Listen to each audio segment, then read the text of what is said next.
Көшіктегі қош келдің. Көшіктемен бірге Торғайдың суретін салып үйренейік. Ол үшін ақ қағазға ilmek секілді осындай қисық сызық сызамыз. Қояннан құлағы секілді етіп, тағы да ирек қосамыз.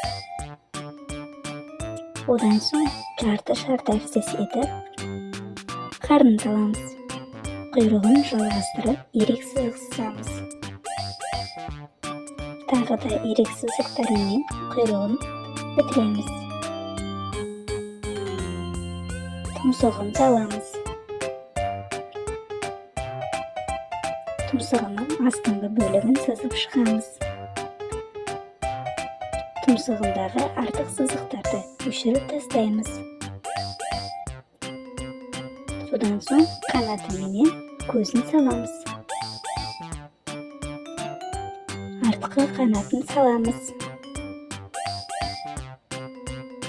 Екі қанатын салып болған соң артық сызықтарын өшіріп тастаймыз. Одан соң қарнындағы көлеңке сызық сызамыз. Қарнына ойық сызық сызып шығамыз. Торғайдың аяқтарын сызамыз. Енді бояйық. Қызыл түспенен қанат, құйрық, бет бөлігін бояп шығамыз.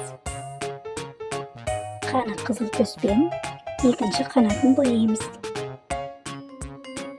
Тағы да қаны қызыл түспен торғайдың көлеңке бөліктерін бояп шығамыз. Қара түспен көзін бояймыз.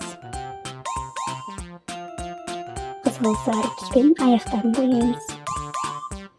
Сары түспен тұмсығын бояймыз. Күлгін түспен қарнының ең астыңғы бөлігін бояп шығамыз. Мінекей достар, торғайымыз дайын. Ол өте риза, жарайсыңдар. Көшіктайға тіркел. Келесі кездескенше.